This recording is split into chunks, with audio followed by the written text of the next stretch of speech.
అందరికీ మీ గంటి ఉష నమస్కారం.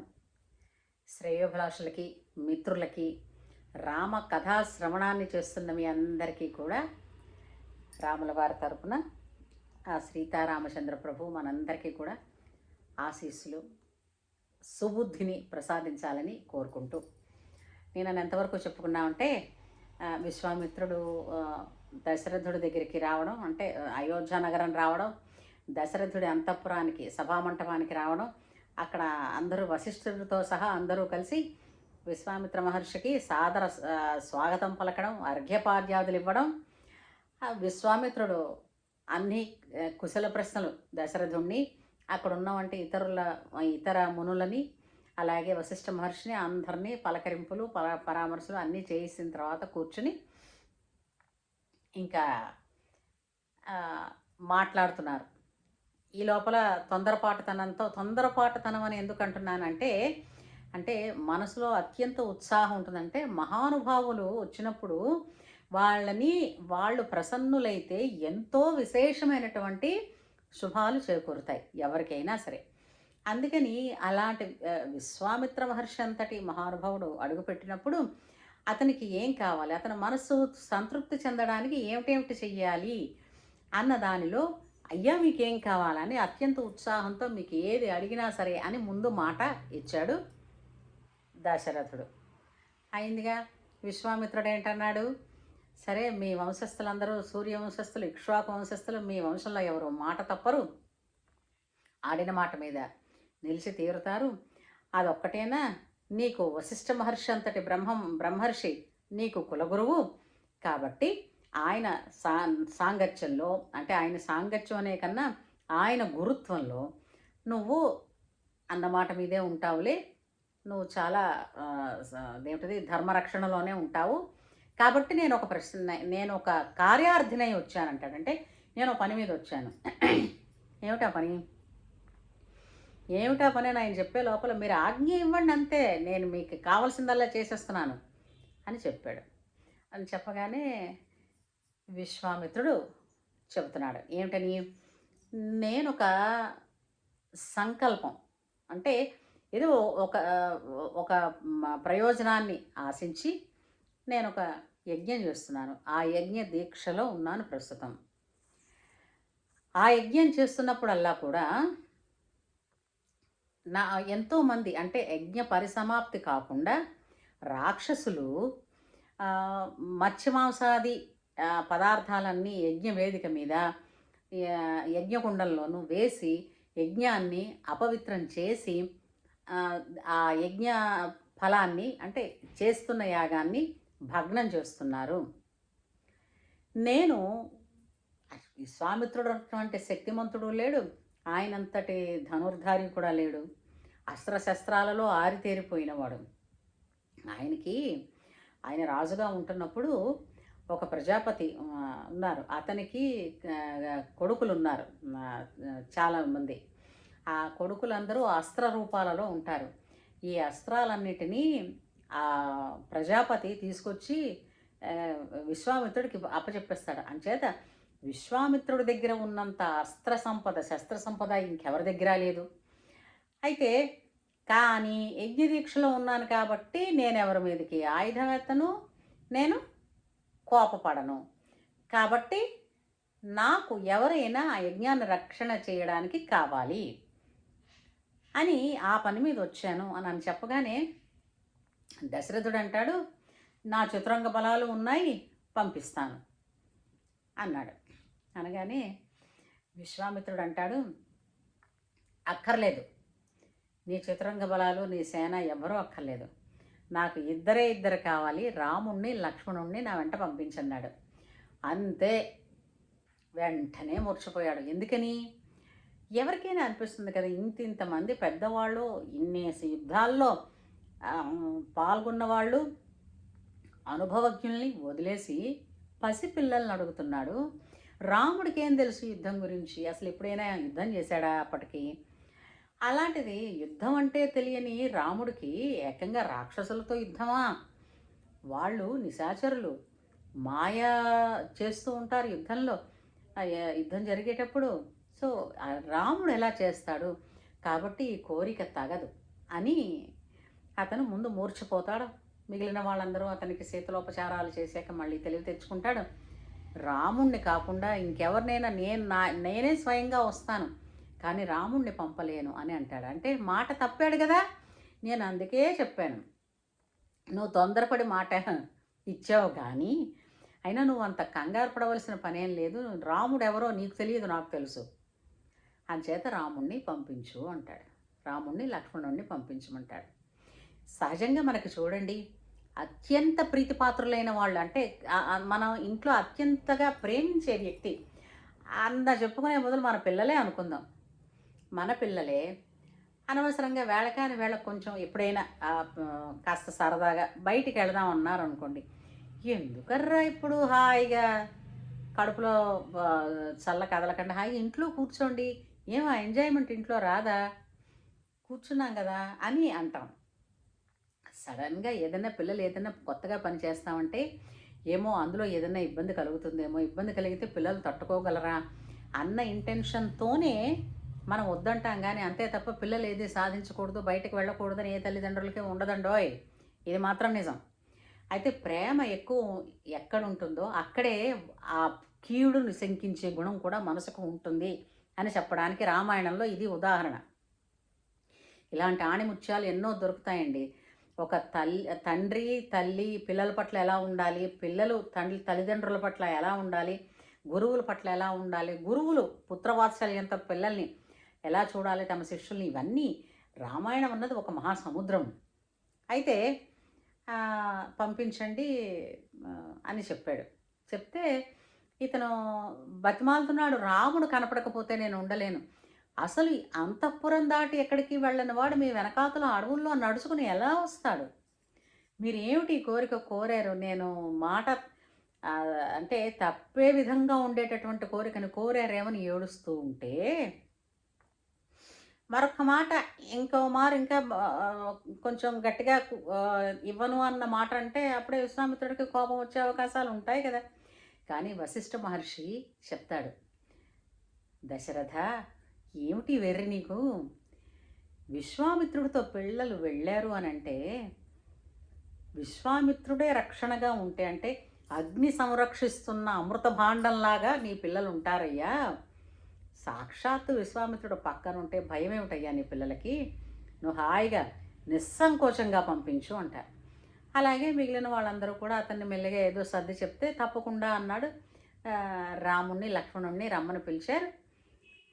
పిలిస్తే ఇదిగో ఇతను విశ్వామిత్రముని మహర్షి, ఇతను ఇప్పుడు మీకు గురువు, ఇతను వెనకాతలు మీరు వెళ్ళాలి, ఇతను చెప్పిన కార్యం చెయ్యాలి అని అనగానే తప్పకుండా నాన్నగారు అని వినయంగా, ఇది పితృవాక్యం కిందే తీసుకుంటానని తప్పకుండా అని చెప్పి ఆ బయలుదేరడానికి ఏమిటేమిటి వేసుకుని అంటే తన అమ్మతో చెప్పి రావాలి కదా అని అమ్మ దగ్గరికి వెళితే అమ్మ ఏమంటుంది, విశ్వామిత్ర మహర్షి మిమ్మల్ని తీసుకెళ్తానంటున్నారా, ఏం అదృష్టమయ్యా మీకు, ఆయన చెప్పినట్టు వినండి, మీరు చాలా సురక్షితంగా ఉంటారు, శుభమస్తు అని చెప్పి పంపించింది.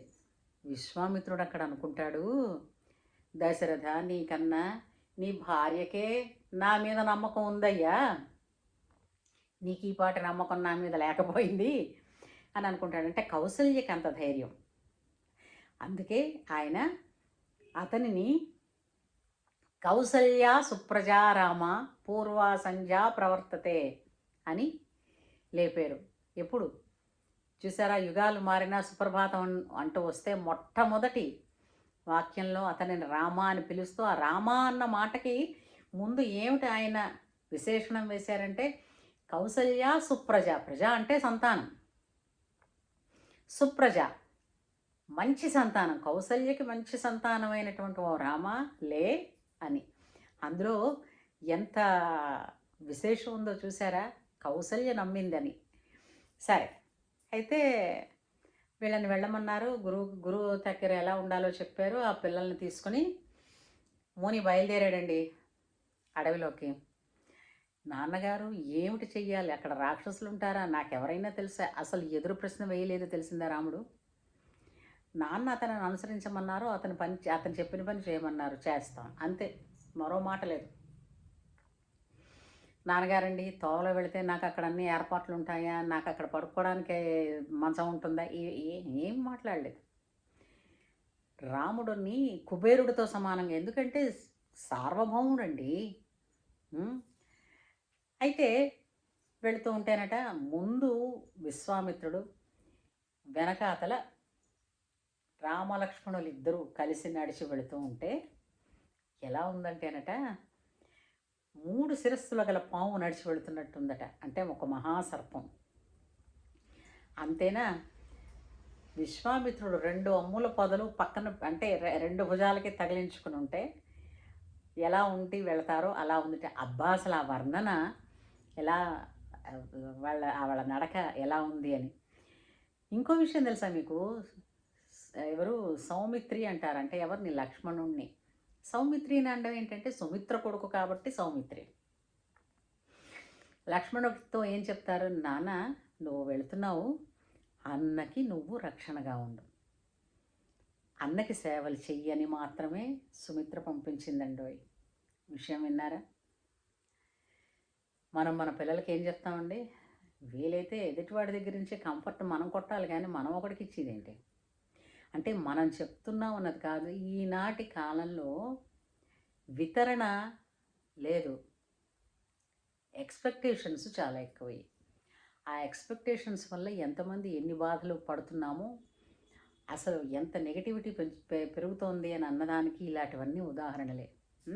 సరే, అలా నడుస్తున్నారు, వెళుతున్నారు. ఎంత దూరం నడవాలండి అన్న మొక్క కూడా వాళ్ళు అడగలేదు. ఆయన మధ్య మధ్యలో వెనక్కి తిరిగి చూసుకుంటున్నాడు, శిష్యులు ఇద్దరిని పొంగిపోతున్నాడు. రాముడు లక్ష్మణుడు తన వెనకాతలు వస్తున్నారని. ఇక మరి ఆ ఆనందమే ఆనందం. అయితే ఒక చోటకి వెళ్ళి కూర్చోపెట్టి, ఈ రాత్రి మనం ఇక్కడ విశ్రమిద్దాం, మళ్ళీ పొద్దున్న బయలుదేరదాం అని చెప్పి రాత్రి ఒక నిర్జన ప్రదేశంలో ఒక వృక్షం కిందన అక్కడ ఎప్పుడూ కూడా బాటసార్లు వెళతారని ఆనాడు చెట్లు చుట్టూ చపటాలు కట్టేవారు. అక్కడ పడుకున్నారు. పడుకున్నాక పొద్దున్న లేస్తూనే అలసిపోయాడు రాకుమారుడు. అంతఃపురంలోనే పూర్తిగా తిరగడు, తిరగక్కర లేకుండా పనులు చేస్తాయి. అన్నాడు ఇంత దూరం నడిచి వచ్చాడు రాముడు. మరి అలసిపోయాడు, నిద్ర పట్టేసింది. నిద్ర పట్టేస్తే పొద్దున్నే లేచి కౌసల్య సుప్రజారామ అని సుప్రభాతంతో అతన్ని లేపి సంధ్యావందనం చేయాలి, అంతే కదా. సంధ్యా కార్యక్రమాన్ని తీర్చుకున్న తర్వాత విశ్వామిత్రుడు అతన్ని కూర్చోపెట్టి రాముడికి, మీరు కూర్చోండి అని ఇలా రామలక్ష్మణులను ఇద్దరిని కూర్చోపెట్టి బల అతి బల అనే 2 విద్యలని ఉపదేశించాడు. ఏమిటివి? బల అతి బల అనేటటువంటి కొన్ని అవి విద్యలు. ఇక్కడ విద్య అనగానే అదొక లెవెల్స్. అవి అవి ఎలాంటివంటే మంత్రశాస్త్రంలోనూ కూడా అవి శరీర దౌర్ఢ్యాన్ని అంటారంటే ఏంటంటే దృఢత్వాన్ని పెంచడానికి, తర్వాత ఆరోగ్యాన్ని పెంచడానికి, ఆకలి దప్పిక లేకుండా చేయడానికి. అంటే ఎప్పటికీ ఆకలి దప్పికలు ఉండవా అని కాదు, పనిలో ఫోకస్ చేసి ఉన్నప్పుడు వాళ్ళకి ఆకలి ఉండదు, దాహము ఉండదు. ఆ ఆకలి దప్పిక లేకపోవడం వలన శరీరానికి పోషణ తగ్గుతుంది కాబట్టి నీరసం వస్తుందని అనుకుంటాం. అవి ఉండవు, ఆరోగ్యంగా ఉంటారు, మరింత తేజస్సుతో ఉంటారు, మరింత బలంగా ఉంటారు. అందుకు అవి బల అతి బల విద్యలు. ఈ 2 ఉపదేశం చేస్తానని ఉపదేశం చేశారు. అంతేకాకుండా అంటే అక్కడ ఇద్దరికి, రాముడికి ఇస్తే లక్ష్మణుడికి కూడా ఇచ్చినట్టే అనమాట. ఈ 2 విద్యలు పొందిన తర్వాత ఆ రోజు పొంగిపోయాడు విశ్వామిత్రుడు. నాకున్న అస్త్రశస్త్రాలన్నీ కూడా రామా నీకు ఇచ్చేస్తున్నాను అని పట్టవయ్యా, సంకల్పం పట్టు అని అనగానే కూర్చున్నాడు. అన్ని శస్త్రాలని కూడా, మరొక విషయం, అస్త్రం అంటే ఏమిటనుకున్నారు? అస్త్రం అంటే ఒక మంత్రం, శస్త్రం అంటే బాణం. అంటే అమ్ముల పొదలో ఉంచుకునేటువంటిది ఒక ఇన్స్ట్రుమెంట్. అస్త్రం అన్నది ఏంటంటే ఏ చేతిలో బాణం లేకపోతే ఏది ఉంటే, ఏది కనిపిస్తే దాని మీద ఈ మంత్రాన్ని ప్రయోగిస్తే అది ఆ అస్త్రం కింద అయిపోయి ఆ డెస్టినేషన్ని చేరుతుంది. అలాగే ఒక గడ్డి పరక మీద బ్రహ్మాస్త్రాన్ని ప్రయోగించాడు రాముడు. గడ్డి పరకనే అస్త్రం చేశాడు. సో అస్త్రాలు అంత పవర్ఫుల్గా ఉంటాయి. అస్త్రాలు వేరు, బాణాలు వేరు. అవన్నీ ఇస్తే ఆ అస్త్రాలన్నీ దేవతలన్నీ రూపంగా వచ్చి కనిపించి ఏమిటి చేయమన్నారు రామ అంటే. ఇప్పుడు చాలామంది ఏం చేస్తారు, ఇప్పుడు నువ్వు నాకు ఇది ఇచ్చే విద్య ఇది పని చేస్తుందా, ఇది చూస్తానా అంటారు. రాముడు అలా పని చేస్తా, అది చూస్తానా అనలేదు. నమ్మకం, గురువు ఇచ్చాడంటే అవి అలా పనిచేస్తాయి అంతే. వాళ్ళతో చెప్పాడు, మీరు నా శరీరంలో ఉండండి, నాకు ఎప్పుడెప్పుడు ఏది అవసరం వస్తుందో నాకు మీరు స్ఫురణలోకి వచ్చి నా చేత ప్రయోగింపబడదురు కానీ అని చెప్పి వాటిని ధరించాడు. ధరించడం అంటే తీసుకున్నాడు ఆ శస్త్రాలన్నీ కూడా, అస్త్రాలన్నింటినీ కూడా తీసుకున్నాడు. అలాగే లక్ష్మణ నీ దగ్గర కూడా ఉంటాయని రాముడు లక్ష్మణుడికి కూడా ఈ అస్త్రాలన్నింటినీ ఉపదేశం చేశాడు. అన్నీ అయిపోయింది. చక్కగా నడుచుకుంటూ వాళ్ళు యజ్ఞం ఎక్కడైతే జరుగుతుందో ఆ యజ్ఞం దగ్గరికి వచ్చారు అన్న శుభవార్తతో ఇప్పటికీ ఈ ఎపిసోడ్ని మనం పూర్తి చేసుకుని మళ్ళీ యజ్ఞ సమాప్తి ఎలా చేశారు, ఆ రాక్షసుల్ని ఎలా సంహరించాడో మనం మళ్ళీ వచ్చే వీడియోలో మాట్లాడుకుందాం. అంతవరకు సెలవు. జై శ్రీరామ్.